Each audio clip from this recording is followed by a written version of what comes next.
Bienvenidos a un nuevo episodio de Crónicas Subterráneas. Soy Débora Bolsterio y quiero llevarlos a conocer el misterio de la ciudad reptiliana de Los Ángeles. Este es un enigma que lleva varias décadas ya, y bueno, en lo personal he seguido la pista durante bastante tiempo. De hecho, en 2019 publiqué una primera aproximación de una investigación que hice y siempre me ha apasionado porque, bueno, tiene los condimentos, ¿no? Que considero de esta clase de enigmas que siempre me atrapan, como es la cuestión subterránea, de una civilización, también trata de una civilización desaparecida y su legado, ¿no? La cuestión reptil no es, ya vamos a ver de qué trata eso, ¿no? Si son los reptilianos o si se está refiriendo a otra cosa, ¿no? Pero como digo, quiero hoy que lo repasemos juntos, este misterio con algunas fuentes que he encontrado, que me parece que son interesantes de conocer, y que, bueno, vayamos hacia los orígenes de la información, que es lo que me interesa transmitirles, y si estamos ante un misterio legítimo o no. ¿Qué podemos esperar de este misterio, no después de tantas décadas? Vayamos a conocerlo.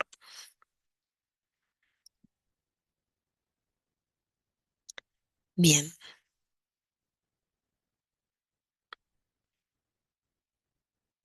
Quiero primero que tengan en cuenta el escenario, ¿no? Que se va a presentar este misterio, que es en la década del 30, una época realmente bastante conflictiva en Estados Unidos. Se estaba dando el escenario de la Gran Depresión, la caída de la bolsa, había desempleo, había mucho desánimo, mucha pobreza. Fue un momento muy difícil, no solo en Estados Unidos, sino también en todo el mundo. Así que bueno, este tipo de noticias, ¿no? Que parecen un momento tan crucial, no son raras encontrar cuando uno estudia un poco los misterios de Estados Unidos, ¿no? Especialmente de los de inicio del siglo XX. Así que bueno, realmente encaja mucho, ¿no? Y ya van a ver por qué. Bien. La historia se va a presentar en un lugar que se llama Fort Hill, donde se instaló un fuerte, ¿no? Y ahí va a transcurrir toda esta cuestión que ahora vamos a ver, ahí en Los Ángeles, ¿no? Esa ciudad que todavía no era la esplendorosa Los Ángeles californiana que ahora conocemos, sino que estaba empezando a desarrollarse en ese contexto, ¿no? En ese contexto que les expliqué. Y que bueno, estaban pasando estas cosas que vamos a conocer. Voy a leer algunas cuestiones que escribí en el artículo y después vamos a ir desarrollando.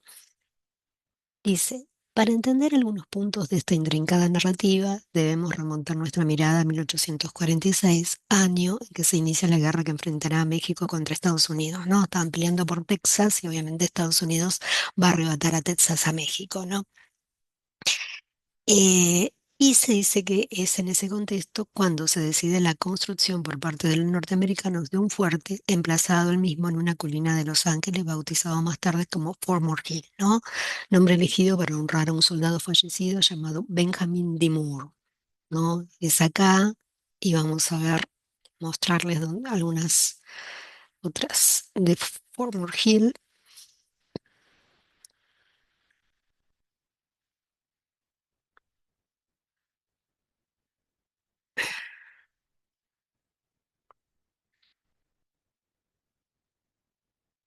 Acá, ¿no? Perdón, acá.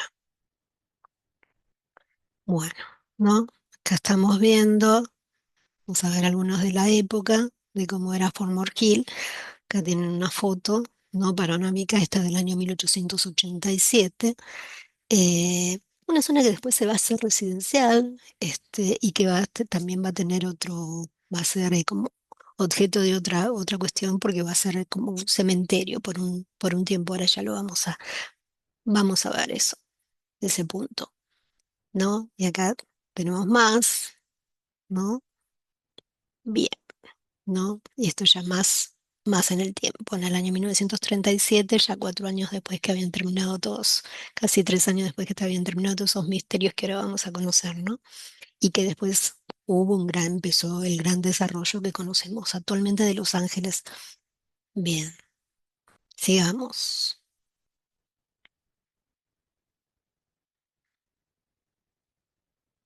Dice que después que termina la segunda, la guerra que enfrentó a Estados Unidos con México, eh, la colina de Fort Hill comenzó a ser utilizada como cementerio local. Y esto va a ser del año 1853 a 1879. Y dice que eso no impidió que la vista de aquellas colinas circundantes pronto atrajo un número de residentes deseosos por construir en sus adyacencias, alcanzando gran demanda y convertido con el tiempo en un vecindario prominente, ¿no? Como siempre pasa en Estados Unidos, ¿no? Bien, y aquí ya el primer punto, la primera cuestión.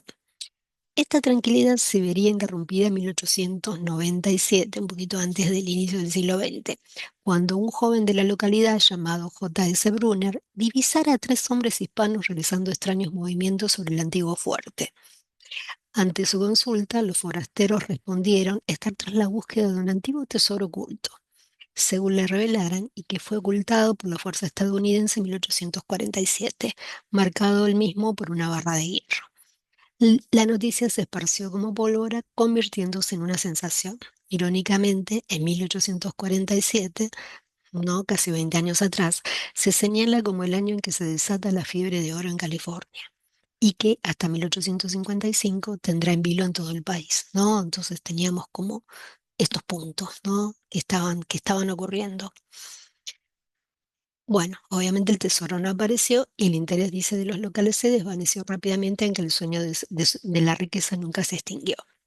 Después, 3 años después de este suceso así extraño, ¿no? Que alarma a los locales, en 1902 ya, según narran algunos testigos de la época, una anciana mexicana del pueblo de Sonora, ¿no? Y atención con esta cuestión de México, convocó a su mejor amiga a su lecho de muerte.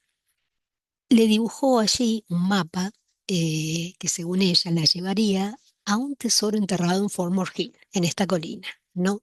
Y se lo dijo, y acá otro punto, se trataría de un tesoro anterior a la ocupación norteamericana. Y esto nos lleva a muchas preguntas, ¿no? Bien, dice que tanto la amiga junto a un policía llamado Anton, contrataron un hombre provisto de una vara divina. Y otro punto acá, ¿no? El tema de esta cuestión de las varas, como vamos a ver, las varillas de Radomancia, que parecen que eran muy utilizadas en esa época, no solo para buscar agua, sino para buscar tesoros, ¿no? Así que bueno, pero este asunto también quedó en la nada, ¿no? O sea, no pasó nada, no se encontró nada. Hasta allí podríamos decir que podría terminarse el tema, ¿no? Pero esto estamos hablando ya de 1902, casi 30 años después, va a venir un hombre, ¿no? Nuestro protagonista, también con una varilla, pero más extraña, más avanzada, parece, y que va a tener las mismas ideas, ¿no? De buscar un tesoro. Y lo vamos a conocer.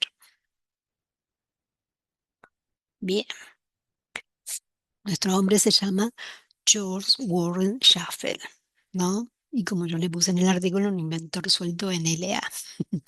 Vamos a leer sobre él. Bien. Y acá, esta es una fuente que recomiendo para conocer un poco profundo la historia, que se publicó en Lark Magazine y se llamó Gold, Gloria and Lizard People, que es Oro, Gloria y Gente Lagarto, una búsqueda obsesiva de tesoros en Los Ángeles durante la Depresión, ¿no? Y en este sitio que solamente se puede recuperar a través ya no está en línea, wetarchive.org, ¿no? Que es el sitio que lo tiene cargado todavía, aunque ya no se pueden ver la foto porque fue como ya está dado de baja, pero aún se puede leer, ¿no? Así que aquí tienen el artículo por si lo quieren consultar. Bien, y este artículo fue escrito por Kylie Grace Miles en el 2013, junio de 2013. Bien, esta foto ya vamos a volver. Entonces, vamos a conocer quién es George Warren Schaffel, como nos cuenta Kylie. Bien, a ver, nos vimos un poquito.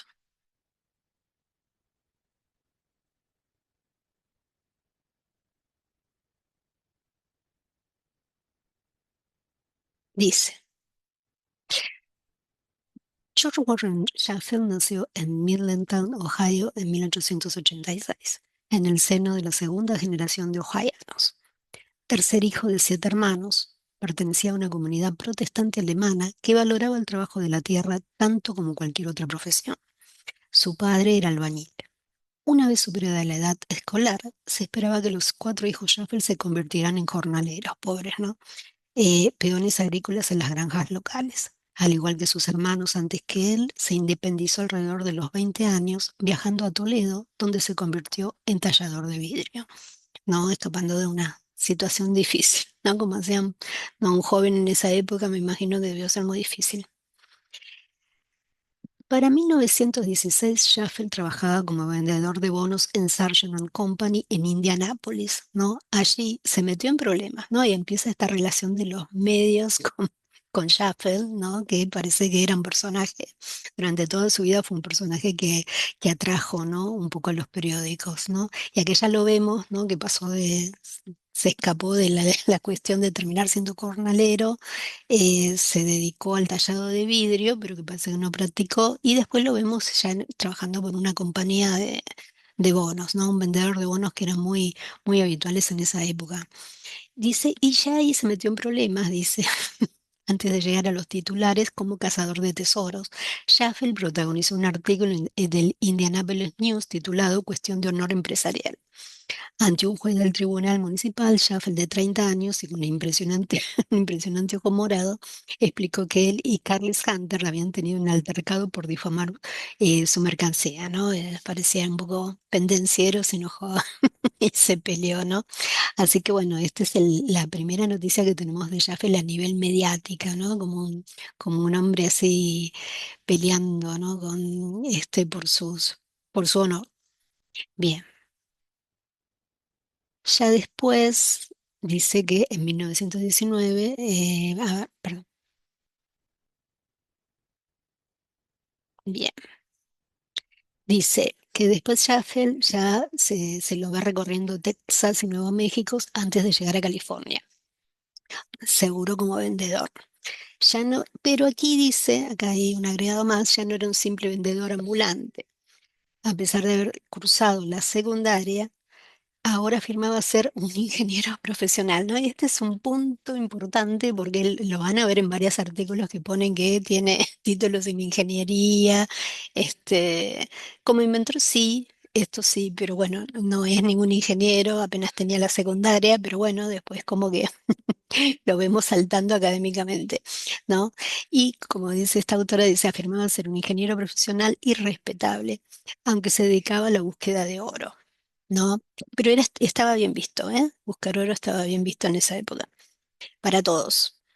Dice, era propietario, junto con otros, de las minas Kinmas Merger en el condado de Mojave, Arizona, ¿no? Y atiendan Arizona porque después va a volver el tema de Arizona.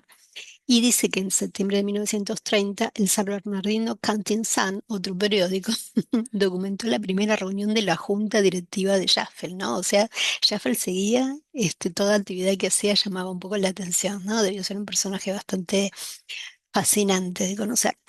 Esperando que la exploratoria comenzara en 60 días, afirmó haber encontrado ya una veta de oro cerca de la mina Botway. No, y esto nos habla de estas declaraciones grandilocuentes que después van a ser como van a seguir, ¿no? Con el tema que nos atañe, ¿no? Pero nos marca una personalidad, ¿no? Nos marca algo con respecto a Schaffel.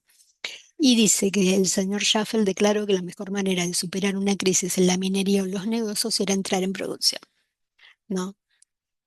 Un mes después, continúa la autora, el artículo del San Bernardino County Sun fue más discreto. Schaffel estaba escribiendo la historia del condado de Mojave, donde se ubicaba la mayoría de sus minas. Compuesto por un extenso mapa de minerales y una historia de 300 páginas, su libro pretendía impulsar el crecimiento de la zona en decadencia. Con admirable talento para el espectáculo, atiendan eso, también exhibió una colección de 30 minerales diferentes, extraídos de diversas ubicaciones, con la esperanza de inspirar a los mineros a invertir en sus tierras, ¿no? O sea, No sabemos nunca, creo que no, no sé si llegó alguna vez a publicar este libro, o si se conoció así en forma un poco más personal, ¿no? Lo distribuyó o no. No dudaría que lo haya, que lo haya escrito, pero bueno, sería interesante, ¿no? Conocerlo, pero bueno, una forma de atraer clientes, ¿no? ¿No? Y esto mostraba nuevamente, ¿no? La personalidad de Schaffer, ¿no? Como tratando de marketingizar, ¿no? Hacer el marketing de su propia, las cosas que iba haciendo, ¿no?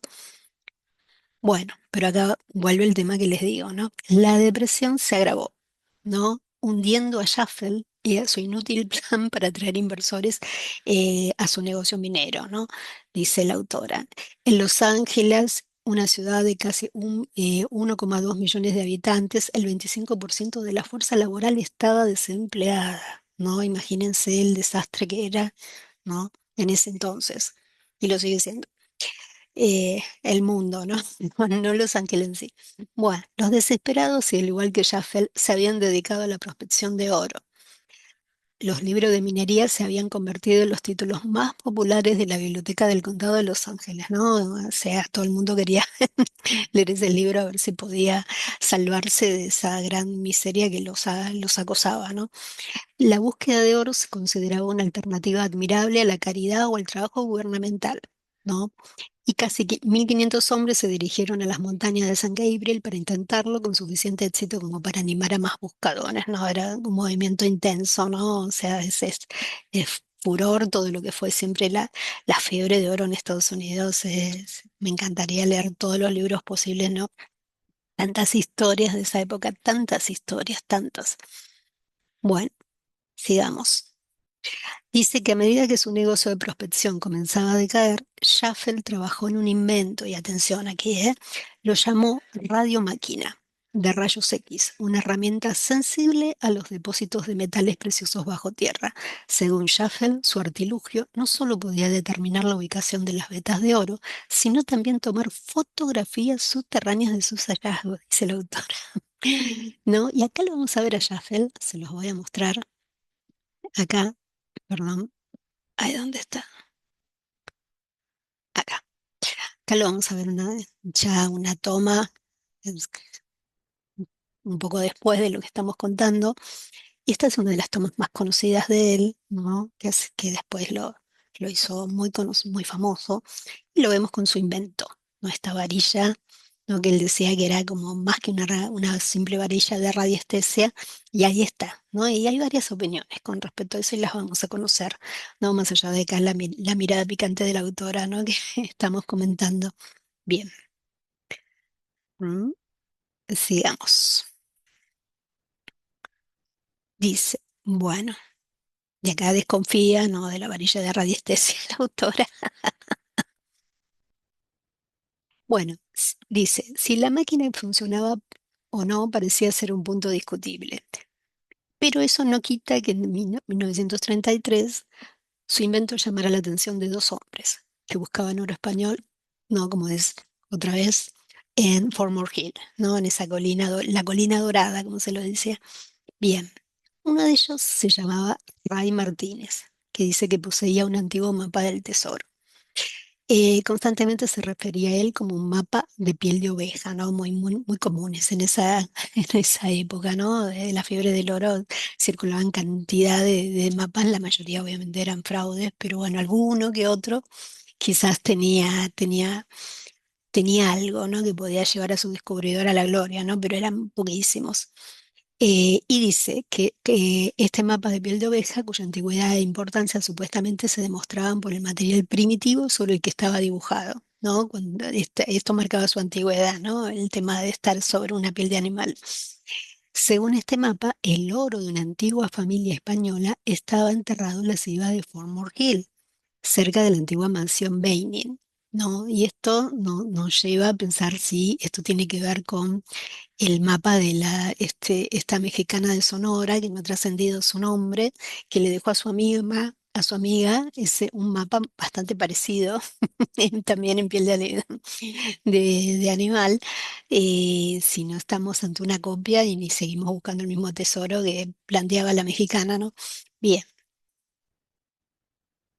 dice, la historia de la Tierra parecía confirmar, al menos superficialmente, las afirmaciones de que allí se encontraba oro. Antes de que California pasara de México a Estados Unidos, los ciudadanos españoles y mexicanos adinerados vivían cómodamente en Los Ángeles. Tras la resolución de la guerra entre México y Estados Unidos con el Tratado de Hidalgo, los californianos locales entraron en pánico, escuchen esto, temiendo que los estadounidenses que se acercaban saquearan su ciudad. ¿No? Sentían como esta cuestión, no tiene que ver el zorro. El zorro se explica, parece de loco, ¿no? Pero esa serie a veces que muestra ese conflicto entre México y Estados Unidos, ¿no? Y los terratenientes malvados, ¿no? Esa época tan colonial, tan tremenda. mm, Hay esta cuestión, ¿no? Que se creían como un estado, ¿no? Ya como un país, ¿no? Planteaban un país, ¿no? Diferente, no con estado, por eso esta cuestión, ¿no? De diferenciarse un poco, ¿no? Los californianos, muchos no querían saber nada, ¿no? Con Estados Unidos, con los otros, ¿no? Como diría, los otros estados querían abrirse. Había como una idea. Bueno, dice que de esta época caótica se han construido muchas historias de tesoros, lo cual es cierto. Los angelinos más ricos enterraron sus riquezas en colinas, valles, jardines y monasterios. Estos lugares, por supuesto, fueron rápidamente olvidados. ¿No? ¿Qué cosa? No por todos. Solo quedaron los rumores sobre el oro. Eso y un mapa de piel de oveja que Martínez tenía en su poder, dice. No ha trascendido de Martínez la fotografía. Bien. Después tenemos un segundo colaborador de Shuffle, que es aquí Rex Irving McCready. Aparece. Y sí lo vamos a ver ahora. Al igual que Shuffle, McCready provenía del Medio Oeste. Nacido en Lancaster, Wisconsin, McCready había ascendido de cartero aspirante a fiscal de distrito de Green Bay. En 1912 fue noticia como portavoz de una manifestación sufragista. Fue aclamado como un orador con mucha fuerza y un profundo conocimiento sobre la igualdad del sufragio. Un boletín familiar de la época se enorgullecía de McCready. Es un hombre que bien merece el éxito, ya que ha trabajado duro y se ha dedicado concienzudamente adquiriendo un conocimiento profundo y completo de la profesión, de la que es un orgullo innegable. A pesar de estas excelentes críticas, McCready perdió las elecciones y se marchó a Los Ángeles. Bien. Y aquí viene. Macri y Martínez buscaron a Jaffel y su radiomáquina de rayos X con la esperanza, ¿no? Que recuerden que lo que dice la autora es que esta máquina podía hasta fotografiar, ¿no? Lo que iba captando, ¿no? Lo cual es algo de loco, ¿no? Y lo veo como una especie de un proto GPS, ¿no? De la época, si fue así, realmente. Otros dicen, tienen otras tesis, ¿no? Que no dejaba de ser nada más que una varilla normal, pero acá parece que, bueno, algunos vieron que este invento tenía otros propósitos, ¿no? Mucho más avanzados de los que conocemos. Dice que, bueno, buscaron a Shuffle y su radiomáquina de rayos X con la esperanza de confirmar su teoría, o sea, encontrar el oro. Shuffle, hombre de ciencia, quedó intrigado por las primeras lecturas de su máquina. Parecía haber oro, mucho justo debajo de sus pies, en una compleja red de túneles y catacumbas subterráneas, según dijo. Con esta prueba, McCreary solicitó un permiso de excavación a la Junta de Supervisión del Condado de Los Ángeles, ¿no? Y la Junta se lo va a conceder, ¿no? Se lo va a conceder, ¿no? Cosa que para otros habrá sido fatal porque todos querían excavar. Pero ¿por qué se los concede? Porque parece que no tenían que poner ningún dinero y además hicieron un trato que si ellos encontraban el oro, al municipio le correspondía un 50%, lo cual en esa época que les estoy hablando de la Gran Depresión, una economía frágil y todo lo que estaba ocurriendo no era poca cosa. Así que apostaron por estos hombres, ¿no? Algo debieron tener. Bien.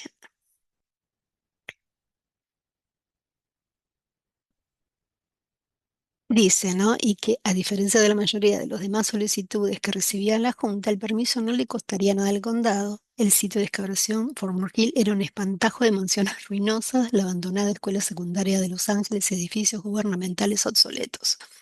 Muchos esperaban reutilizar la colina para proyectos mejores, como el lejano sueño de una autopista, que después harían. Emitir un permiso se había convertido en una cuestión, ¿por qué no? ¿No? Esta cuestión que les estoy diciendo. Bien, dice, y ya empieza el trabajo, y esto calculé en febrero de 1933. Una semana después comenzaron las obras. Su progreso, la falta de él, sería seguido de cerca por los titulares del Times y nuevamente, ¿no? Esta relación de Schaffel con los medios, ¿no? Otra vez los medios, el foco en lo que estaba haciendo Schaffel y nada menos que el Times durante los 3 meses siguientes. Y acá vamos a ver esta foto, que lo vemos, uno de los artículos que se hizo, ya que lo vemos a Schaffel sentado con su invento, ¿no? Su invento raro, y este es McCready, ¿no? Uno de sus socios, ¿no? Y todo el Times, ¿no? Retratando toda la búsqueda que estaban haciendo de oro, ¿no? Así que bueno, esta es una foto muy interesante de la época. Bien, vamos a seguir. Dice, al principio McCready rebosaba confianza, ¿no? El socio de Schaffel que vimos. Nuestro contrato nos permite excavar a una profundidad de 15 metros, pero esperamos encontrar oro a 6 metros, ¿no? Empiezan estas, vuelven las declaraciones grandilocuentes. McCready también previó que grandes multitudes de curiosos y admiradores acudirían a la excavación para presenciar con entusiasmo, ¿no? Esperaba que el sheriff enviara agentes para controlar a los curiosos, ¿no? Y así fue. Eh, Dice, los curiosos sí acudieron, al parecer principalmente para entretenerse, ¿no? Recuerden que era una situación horrible para la mayoría, entonces no tenían los medios que nosotros tenemos, ¿no? Viviendo, si tuviéramos ese escenario que no está lejano, pero en aquel momento no tenían nada para entretenerse y lo que mejor que ir a ver a tres tipos excavando a ver si encontraban oro en plena ciudad de Los Ángeles, ¿no? Increíble. Así que eran como la sensación, ¿no? La viralización del momento. Y continúa esta autora, dice, en aquella época el primer salario mínimo del país de 25 centavos equivalía al precio de una entrada de cine o una entrada de circo. Era mejor gastar ese dinero en cenas de 5 centavos en la cafetería de Criston y en panes de 7 centavos. En lugar de asistir a una sesión matinal de King Kong, los aburridos y desolados se sentaron en la colina para contemplar el espectáculo que representaban Schaffel y sus asociados, gratis y en color. El ayudante del sheriff también acudió, masticando un palillo tras otro, vigilando a los espectadores y a la excavación. En el Palacio de Justicia, a unos 30 metros de distancia, abogados y jueces se asomaban de vez en cuando a sus ventanas para ver volar los palos y los picos. ¿No? Un espectáculo. Era tremendo, tremendo, me imagino la escena. Y acá empiezan las diferencias, ¿no? Que dice que a diferencia del confiado de McCready, Martínez era más cauteloso y vigilaba celosamente su mapa. Se negaba a que los periodistas lo vieran, incluso se negaba a responder preguntas sobre sus detalles, ¿no? Esperen a ver si encontramos un tesoro. Entonces responderé a cualquier pregunta, no empezó a ponerse nervioso. Y en cuanto a Jaffel, le consternó ver que su ciencia siempre se veía socavada por el glamour de la búsqueda del tesoro. O sea, nadie reparaba en su máquina. Nadie estaba interesado en su máquina, en su invento, pobre. Dice que los periodistas estaban más fascinados con el mapa de Martínez que con su dispositivo para encontrar minerales, ¿no? Qué cosa irónica, ¿no?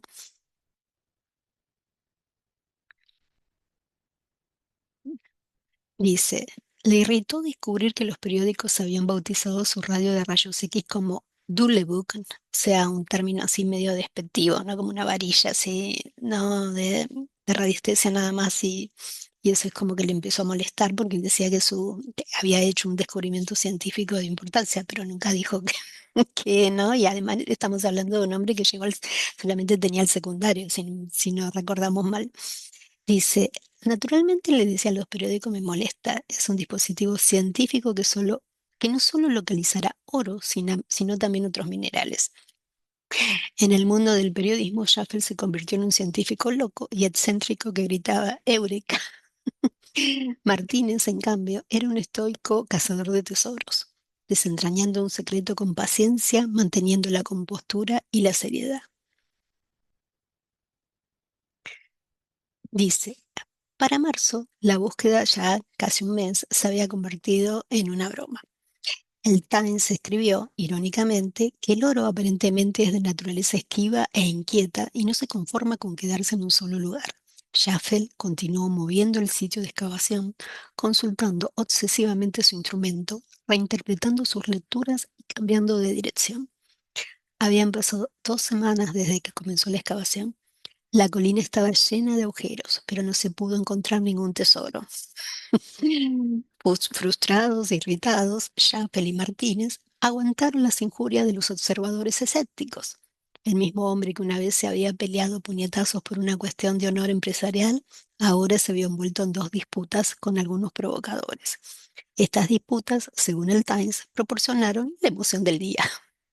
O sea, pobre Jasper, ¿no? O sea, al principio todos estaban emocionados a ver qué pasaba, pero bueno, se fueron irritando con las semanas que no aparecía nada, como que se iba excavando y nada pasaba, y bueno, empezaron como no a decir que eran seguramente falsificadores o alguna cosa terrible, y bueno, el blanco era Jaffer, ¿no? Por el tema de su máquina, ¿no? Así que bueno, me imagino toda la situación. Bien. En una ocasión, dice, se desató una breve oleada de entusiasmo cuando el trío bajó la máquina a su pozo de 6 metros. El silencio se apoderó de la excavación, todos a la espera de ver qué leería la máquina.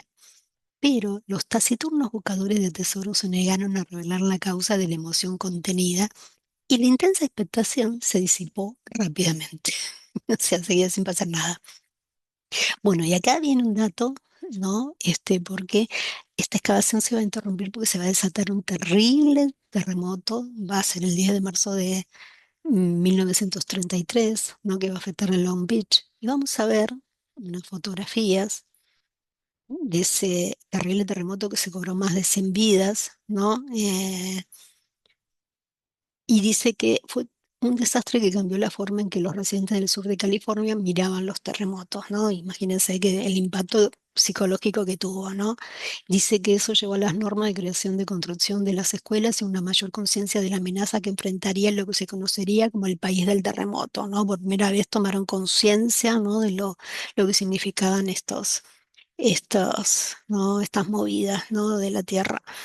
Y acá vamos a ver unas fotos que muestran, ¿no? El tema de cómo fue el desastre que ocasionó, ¿no? Que fue realmente intenso, de casi 6,8, ¿no?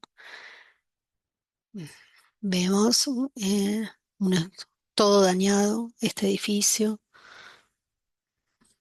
tremendo, son fotos de la época, del año 33, de ese marzo, ¿no?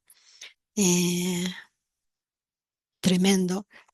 Y más una devastación en esa época que todavía no se tenían los medios, ¿no? Y además no se lo podía anticipar, ¿no? O sea, me imagino 100 personas igual es mucho, seguramente fueron más, ¿no? Como quedaron algunas casas, ¿no? Un dedito. Eh, Así que bueno, nada, tremendo, ¿no? Un garage quedó destruido, una esquina de un edificio de ladrillos. Chao, el frente, ¿no? Lo hizo polvo. Eh, Otro edificio derrumbado, bueno, nada. Fue fatal, ¿no? Fatal, fatal, realmente. Bien.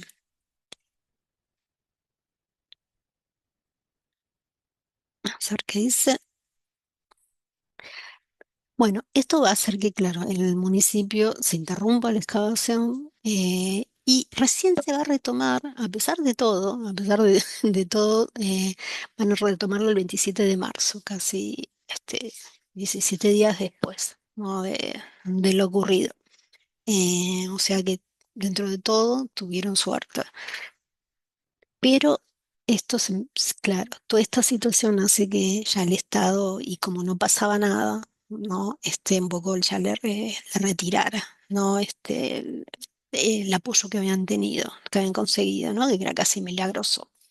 Dice que para el 27 de marzo la situación solo empeoraría para los aventureros. Su contrato con el condado de Los Ángeles había expirado.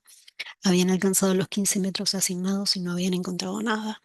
La búsqueda ha cesado, al menos temporalmente, sin que los tres buscadores de tesoros ni el condado hayan ganado nada, salvo en experiencia tras un mes de excavación.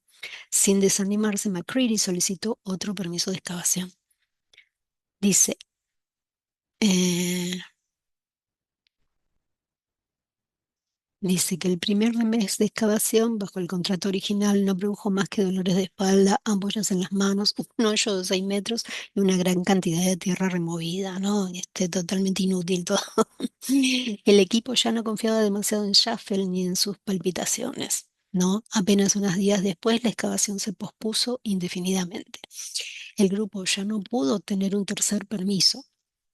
O sea, les dieron un segundo permiso, pero ya seguramente más acotado, no pasó nada, era un fracaso y entonces ya un tercer permiso no hubo más. No tenían más pruebas de los túneles llenos de oro que afirmaban existir en Fort Moore Hill y los supervisores no se tragarían su trilla de historia una vez más. Bueno, después dice que vino otro cazador de tesoros que reemplazó a este trío, ¿no? Y que la gente puso sus ojos en este nuevo cazador ¿no? De tesoros y nada como la nueva diversión, ¿no? Y también retratado por Los Ángeles Times, ¿no? Porque bueno, cubrían este tipo de noticias, ¿no? Que para la gente resultaba un poco emocionante, como digo, ¿no? Como dice el autor, la emoción del día. Bien. Y ahora vamos a ver, mm, vamos, vamos a ir, bien. Después, Schaffel, digamos, desaparece de escena, ¿no? Y volvemos a tener noticias de Schaffel a través de este artículo que se va a publicar en junio de 1934, que va a ser el detonador, ¿no? De toda esta historia, ¿no? Y, o sea, y esto más o menos, él, estamos hablando de marzo, después hay como una segunda excavación hasta, o sea, sabemos. eh, si siguieron unos meses más o hasta septiembre, pero después ya que él desaparece y los asociados se disuelve toda esa historia hasta que volvemos con esto ya en el ya entrando en el año 1934, en enero de 1934. Y como digo, este artículo fue publicado el 29 de enero de 1934. Y vamos a ver, ¿no? Vamos a leer, lo tenemos. Y que se llama La ciudad catacumba del pueblo lagarto, se tituló, ¿no? Un ingeniero perseguido excava un pozo bajo la colina de Fort Moore para encontrar un laberinto de túneles y tesoros invaluables de habitantes legendarios. Por Jean Bosquet, 29 de enero de 1934, y lo recoge Los Angeles Times, ¿no? Y nuevamente esta cuestión de Schaffel con los medios, ¿no? O sea, más allá de su traspiés con lo de Fort Moore Hill, él volvió al ruedo. Y vamos a escuchar al autor de este artículo. Dice, la bulliciosa ciudad de Los Ángeles, aunque poco consciente de ello en el ajetreo de la existencia moderna, se alza sobre una ciudad perdida de catacumbas, llenas de tesoros incalculables y registros imperecederos de una raza de humanos intelectualmente más avanzados que el tipo más elevado de pueblos actuales, según la creencia de George Warren Schaffel, ingeniero de minas geofísico, ¿no? Y acá, acá agregamos vuelven los títulos, ¿no? Ya con un título más rimbombante, ¿no? Eh, Seguramente incomprobable. Dice, ahora comprometido en un intento de arrebatar de la ciudad perdida en las profundidades de la tierra bajo Fort Hill.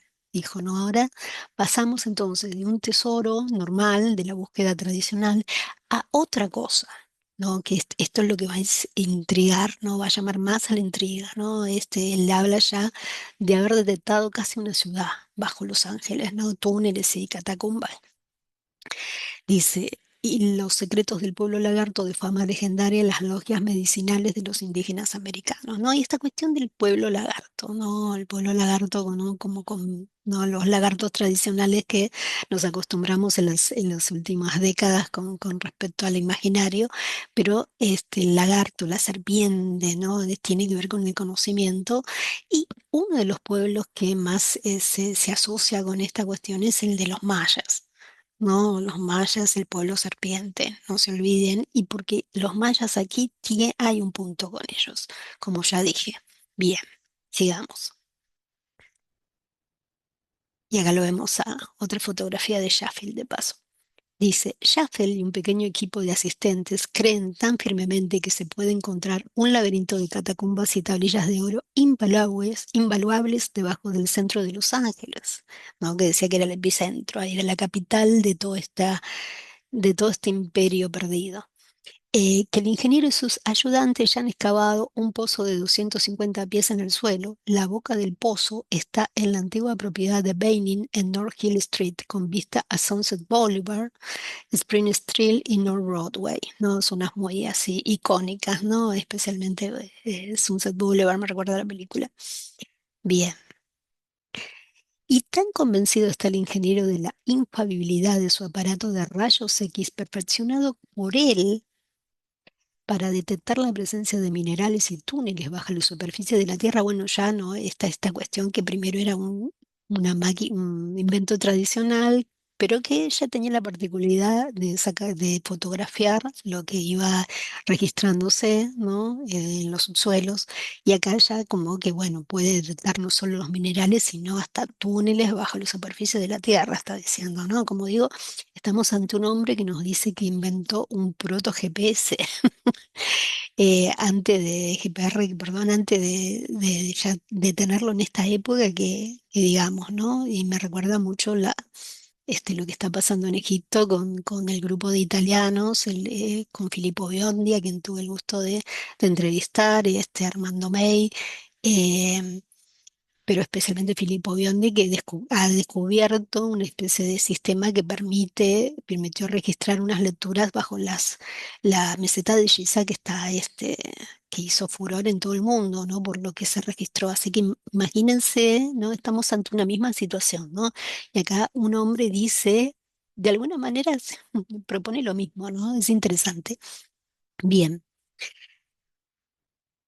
Eh, Dice, un aparato con el que dice haber trazado un patrón de catacumbas y bóvedas que forman la ciudad perdida, que planea continuar enviando su pozo hacia abajo hasta que haya alcanzado una profundidad de 1000 pies antes de continuar las operaciones. Bien. Este artículo, quiero decirles, está en el querido sitio de Biblioteca Pléyades, ¿no? Que había una cantidad de autores, cantidad de ayudantes, quiero decir, colaboradores en ese momento, que lo que hacían eran traducir artículos que se iban publicando. Y bueno, la verdad que si bien no sé si está algo descontinuado, pero uno puede seguir buscando en Biblioteca Pléyades cosas que no van a encontrar en ningún sitio. Es como empieza Internet, una especie de legado grande. Esta biblioteca es una biblioteca icónica de la red, ¿no? Así que bueno, quería un poco homenajearlo, y porque nos permite esto, ¿no? Tener estos fabulosos artículos traducidos que de otra manera serían un poco más difíciles de obtener. Bien, sigamos. Dice, la leyenda suministra la pista.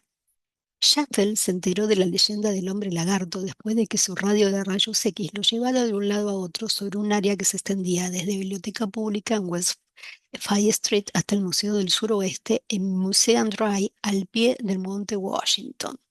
¿No? Sabía que estaba sobre un conjunto de túneles, explicó ayer el ingeniero, y había mapeado el recorrido de los túneles, la posición de las grandes alas dispersas a lo largo de la ruta, así como la posición de los depósitos de oro, pero no podía entender su significado. Luego, Sheffield fue llevado ante el pequeño jefe Greenleaf de la cabaña de medicina de los indios Hopi en Arizona, ¿no? Y acá viene este punto, ¿no? Que él dice que entrar en contacto con este sabio, este Hopi llamado Hoja Verde, que se lo conoce como Hoja Verde, y que usaba para dar conferencias a veces, su nombre en inglés era L. Macklin, ha trascendido. Debo decir que yo traté de rastrear algo de hoja verde, pero no existe, no he encontrado absolutamente nada y esto me hace dudar un poco ahí del relato de Jaffel. No hay ninguna pista de un tal Greenleaf y especialmente con su nombre en inglés Macklin. Eh, Eso no quita que no puede ser, quizás no era un hombre tan mediático, no tan conocido y se haya topado con Jaffel en Arizona y este punto de Arizona, ¿no? Como, ¿no? Que sale en la historia, como que se le da como un poco de identidad, ¿no? De fuerza a través del relato de Hopi que ahora vamos a escuchar.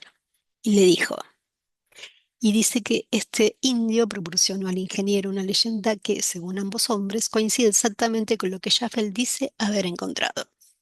Según la leyenda que Macklin le contó a Schaffer, los rayos X de radio, o sea, de su aparato, revelaron la ubicación de una de las tres ciudades perdidas en la costa del Pacífico. Y atención porque, bueno, esta cuestión de no, vamos a escuchar a veces que son tres ciudades, a veces que son 13 ciudades, ¿no? Estos refugios que se dicen que debido a un cataclismo fueron construidos, ¿no? Esta es un poco la propuesta, ¿no? Hay como divergencias. Acá nos dicen tres ciudades. Bien. Perdidas de la costa del Pacífico, la ciudad local fue excavada por el pueblo Lagarto después de la gran catástrofe que ocurrió hace unos 5.000 años. No una especie de reseteo celestial, ¿no? Como le llaman ahora. Bien, dice, esta legendaria catástrofe se produjo en forma de una enorme lengua de fuego que salió del suroeste destruyendo todo a su paso. Su camino tenía varios cientos de millas de ancho, ¿no? Y esto se habla mucho, ¿no? De que algo de eso, ¿no? Algún meteorito gigante, algún cometa, no se sabe bien, se habla de que algo sucedió en el pasado, ¿no? Hay mucha discusión actualmente por muchos investigadores, entre ellos el querido Graham Hancock, ¿no? Que a veces es el controvertido Graham Hancock. Bueno, dice, la ciudad subterránea se excavó para escapar de futuros incendios. No, pobre gente. La ciudad perdida, excavada con potentes químicos, atención con esto, por el pueblo lagarto, en lugar de con pico y pala, ¿no? Utilizaron algo, ar- ¿no? Para poder ablandar esas piedras, ¿no? Y esto me recuerda mucho, ¿no? El tema de los líquidos utilizados para ablandar las piedras que se hablan mucho, que se comentan mucho en los Andes, ¿no? Especialmente en la zona del Cusco, ¿no? Si van a Sacsayhuamán. Bueno, y después dice que llegaron a drenar los océanos donde comenzaban sus túneles, según la leyenda. Eso es muy interesante.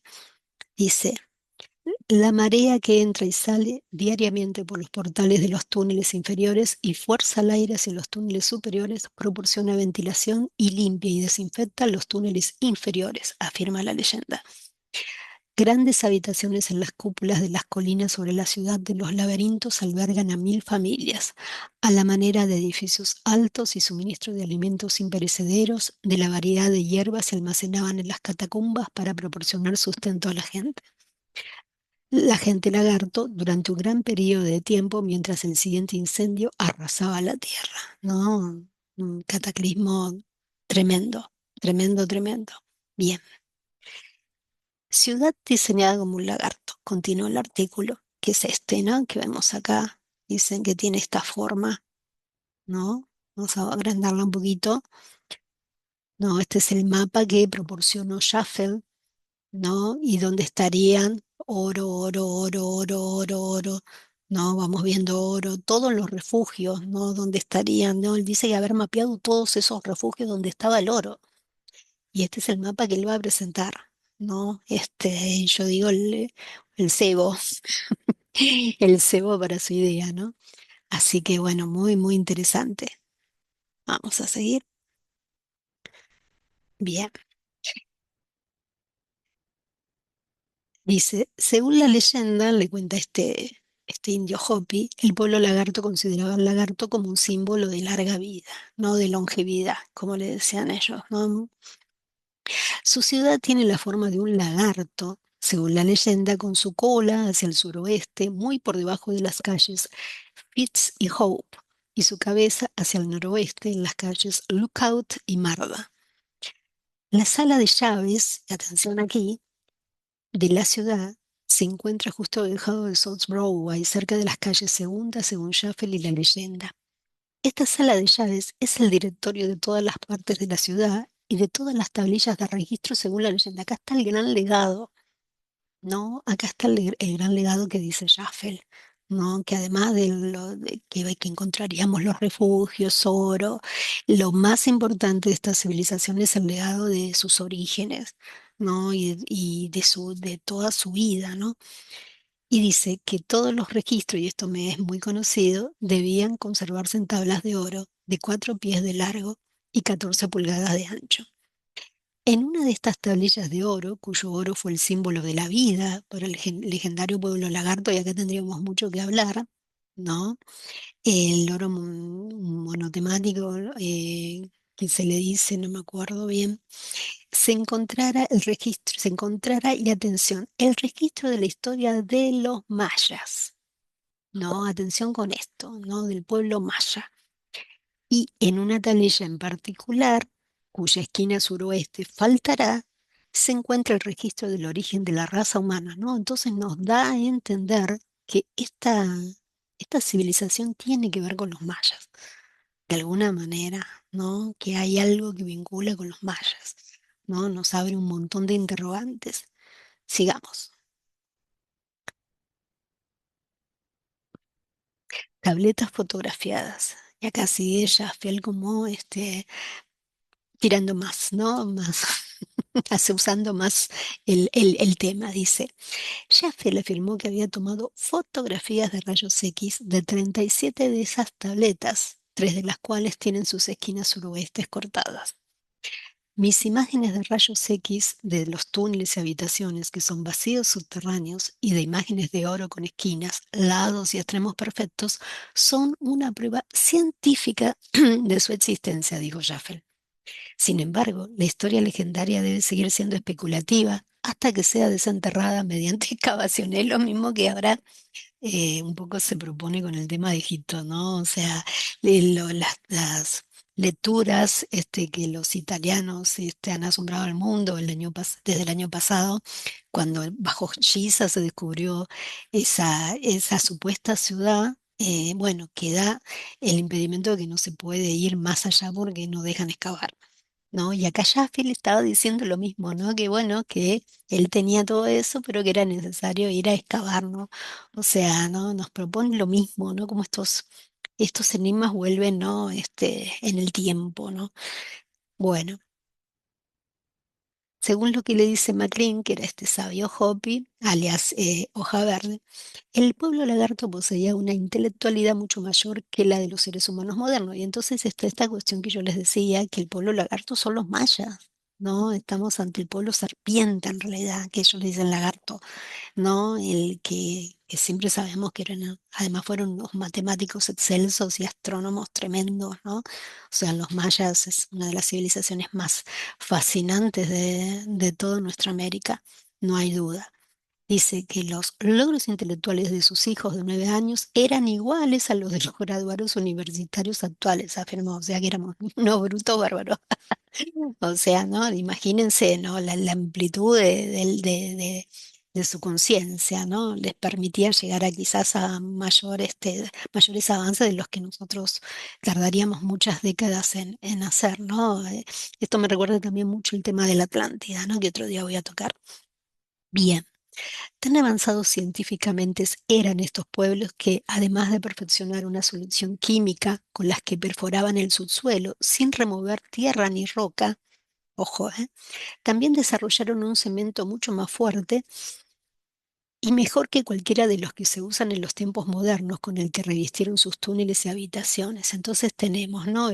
Una solución química que parece trabajar, remover las rocas o ablandar las rocas que les permitirían perforar, ¿no? Y hacer los túneles, y que además tenían esta cuestión de un cemento especial. Y esto me recuerda mucho, en la cuestión del cemento me recuerda a la cuestión nuevamente atlántica, como digo, ¿no? De los exploradores del Caribe, los que estuvieron, después fueron a Tallos, digo, a Ecuador, a tratar de hacer algunas había como vínculos, según algunos de ellos, entre cierto cemento que se encontró ahí en la zona del Caribe, en la famosa carretera de Bimini, ¿no?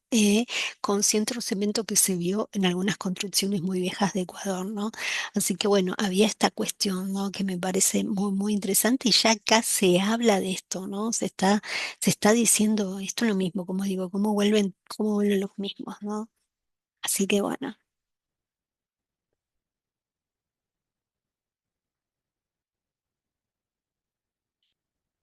¿qué tal? ¿Cómo estás?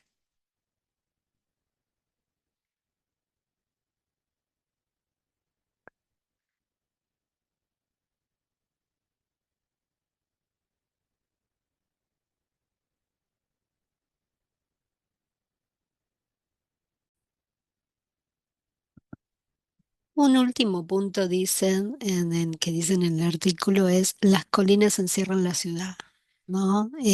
Macklin, o sea, nuevamente Hopi, el sabio Hopi, hoja verde, dijo que el consejo legendario a los indios americanos era buscar la ciudad perdida en un área dentro de una cadena de colinas que se formaban.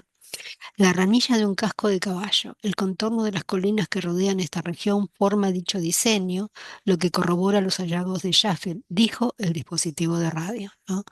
Dijo, ¿no? El dispositivo de radio de Shuffle consiste principalmente en una caja cilíndrica de vidrio, dentro de la cual una plomada sujeta por el ingeniero a un cable de cobre oscila continuamente, apuntando, según afirma, hacia minerales o túneles subterráneos, y luego gira cuando está sobre el mineral o se balancea en la prolongación del túnel cuando está sobre la excavación, ¿no?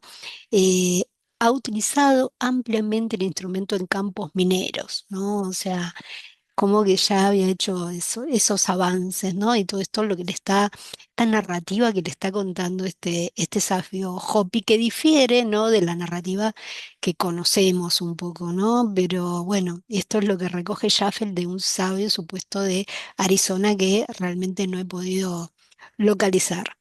Vamos a ver otro artículo de esa misma época. Ah,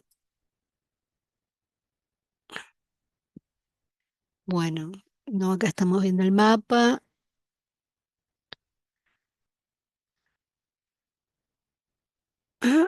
que es y, y acá lo van a ver, que es una ciudad, ¿no?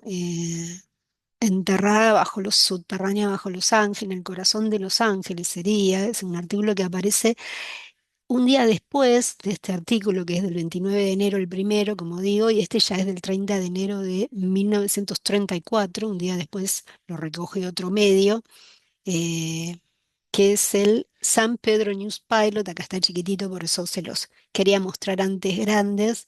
Esta es la fuente original, ¿no? Que lo pueden buscar.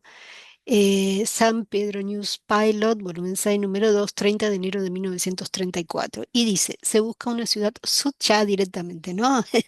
Él aparece con este título, que es: se busca una ciudad subterránea perdida en el corazón de Los Ángeles.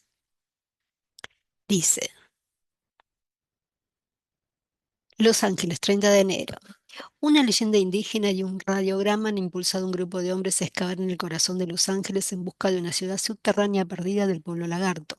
Los exploradores creen que el pozo, ahora con una profundidad de 76 metros, lejos quedaron los 15 metros del tesoro, que más o menos de Fort Moore Hill, y ahora es ya 76 metros directamente, conducirá a la sala de llaves de la ciudad de las catacumbas, donde se almacenaban los registros municipales escritos en tablillas de oro.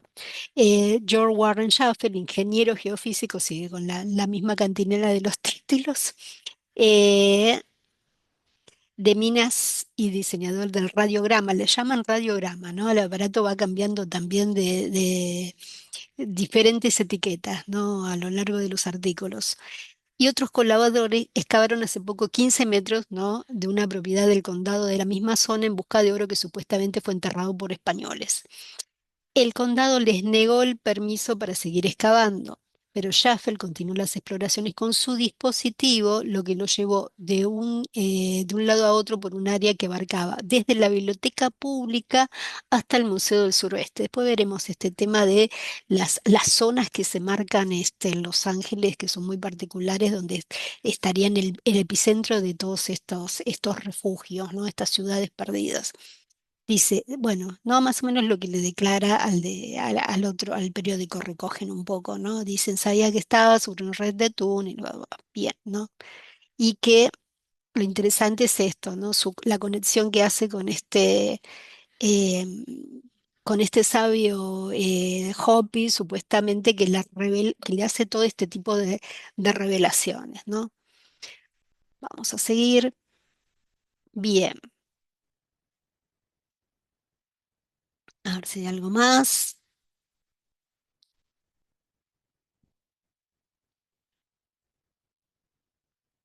No,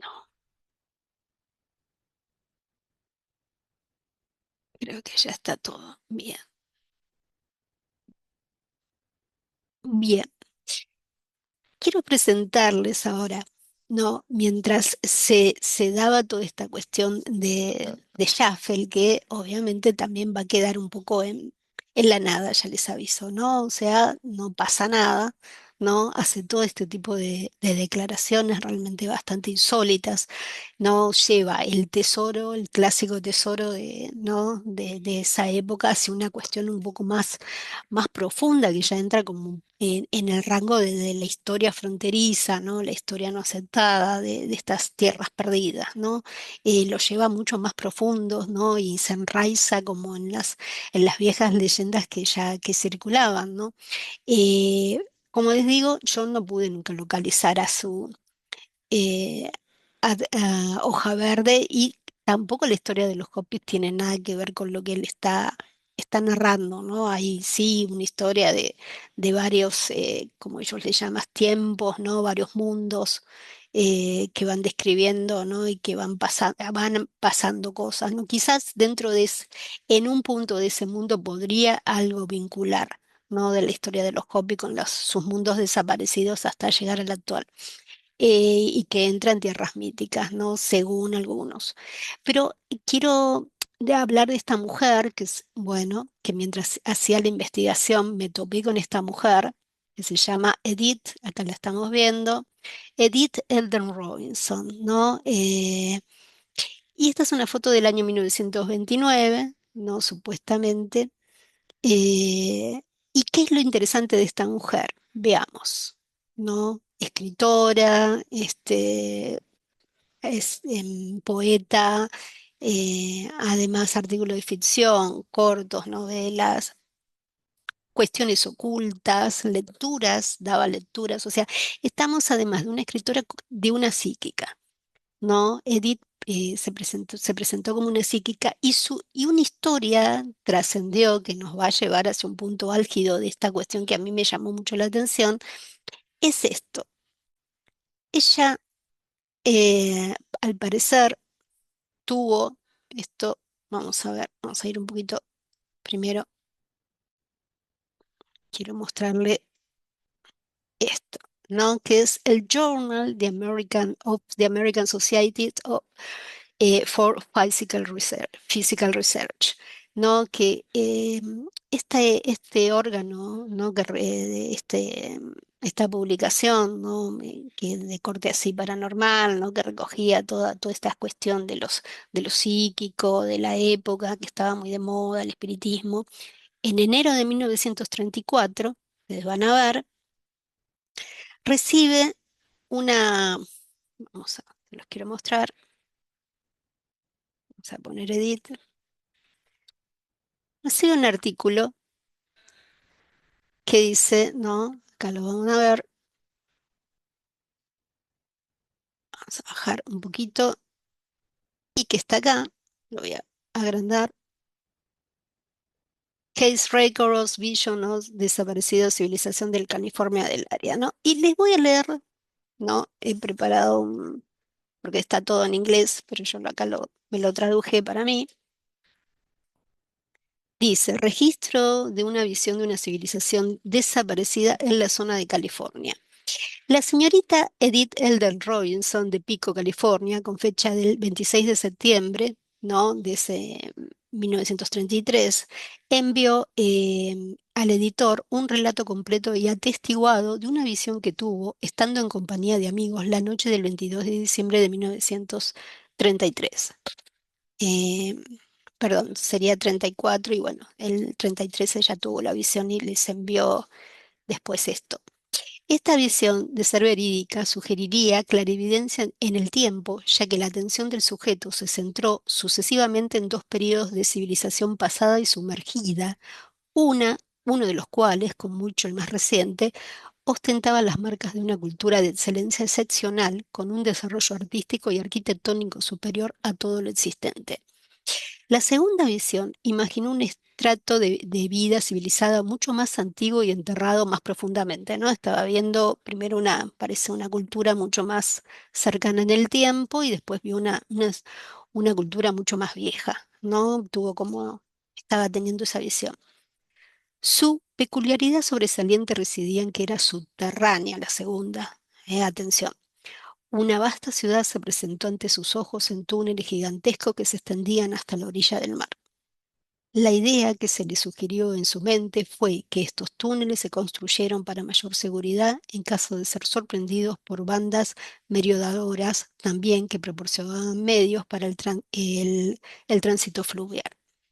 El interés de la visión de la señorita Robinson en su aspecto psíquico reside en que 5 semanas después, en el número del diario de Los Angeles Times del 29 de enero de 1934, apareció un artículo de Jean Bosquet titulado Vivía gente extraña bajo el yacimiento de Los Ángeles hace 5.000 años, que es el que se le leí, ¿no? De las catacumbas, ilustrado con un mapa que mostraba un elaborado sistema de túneles y cámaras subterráneas trazado por un ingeniero de minas local, George Warren Schaffel, basándose en la investigación topográfica que realizó con la ayuda de uno de los nuevos instrumentos de registro que se utilizan actualmente para la investigación mineralógica.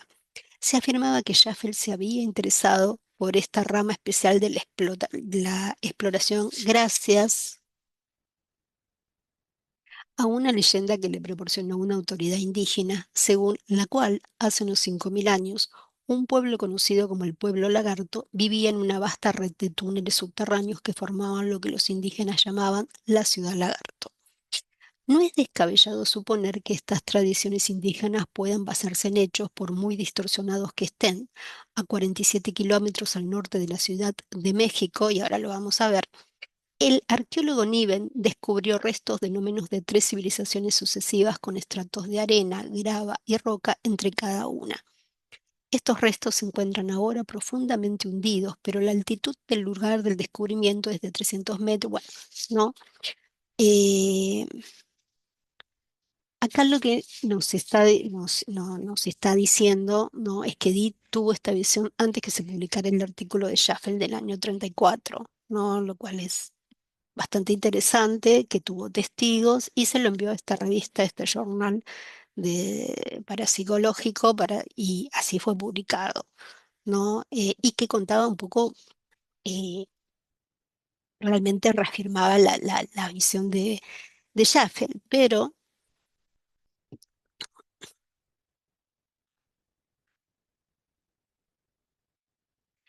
nos queda un poco la duda si esta visión nace por el artículo, ¿no? Que ya se había publicado, o realmente si tuvo esa visión, ¿no? Yo cuando había hecho mi artículo que escribí, el relato no tenía el dato el dato de la fuente original, por eso es importante tener las fuentes, se los remarco.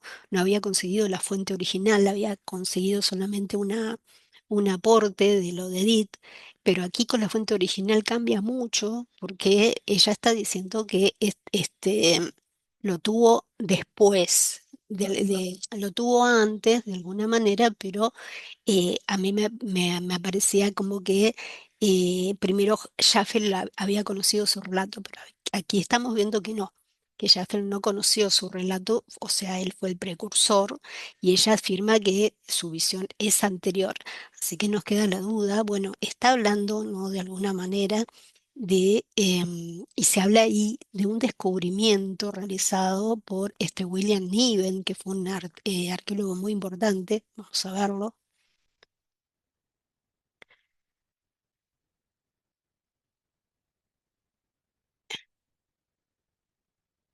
Aquí lo vamos a ver a William Niven, este es, ¿no? Que estuvo trabajando en la zona de México mucho tiempo, hizo algunos aportes, ¿no?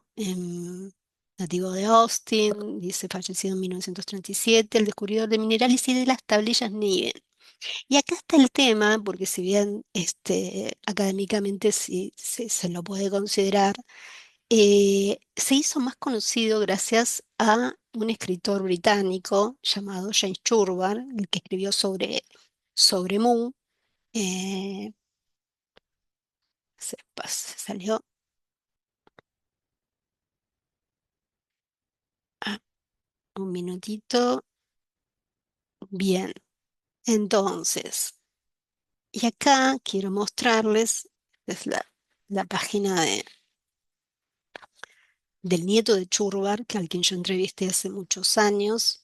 eh, James Churban, un hombre muy interesante que recoge todo lo de su abuelo, que tiene una visión muy crítica.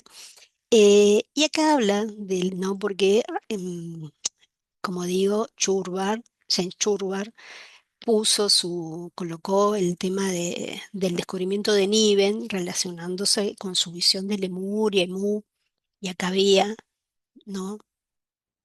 ¿No? Estas son las cosas que puso eh, Churban en su libro, ¿no? Del continente perdido de Mu, Patria del Hombre, y están las supuestas tablillas descubiertas. Se cree que Niven había descubierto estratos de civilizaciones muy, muy antiguas a las de México, ¿no? Porque estuvo trabajando en la zona de Guerrero, dicen. Eh, y parece que hay algunas tablillas que la tiene el Museo Peabody en Estados Unidos, lo cual no me extraña, ¿no? Porque a Niven le dieron carta blanca, trabajaba, se llevaba cosas como hacían en esa época, ¿no? Estamos hablando de eh, inicio del siglo XX, ¿no? Como siempre, ¿no?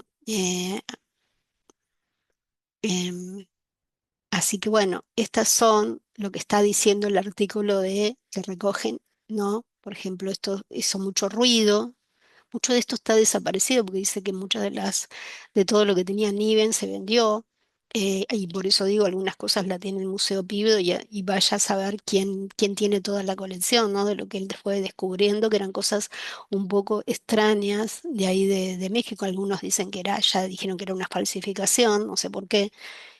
Pero bueno, esto es lo que recogía este Churbar en su libro que es realmente apasionante. Son libros apasionantes, polémicos y controvertidos. Un día me dedicaré a hablar de él, pero que realmente son muy interesantes, ¿no? A ver,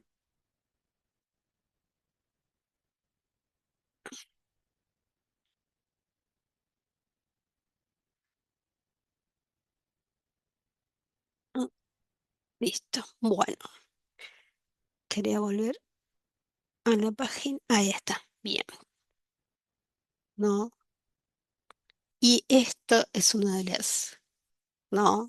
Algunos de la biblioteca que se decía de las tablillas Niven, que todos dicen, como digo, que es una falsificación, de- pero bueno, ¿no?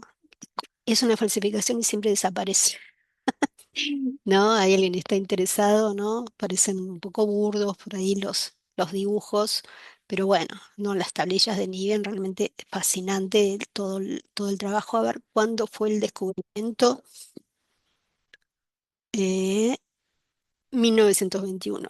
No se descubrió por primera vez una de las tablillas de andesita. Las marcas indescifrables de estas tablillas fueron objeto de gran controversia durante los últimos años de la vida de Niven, ¿no?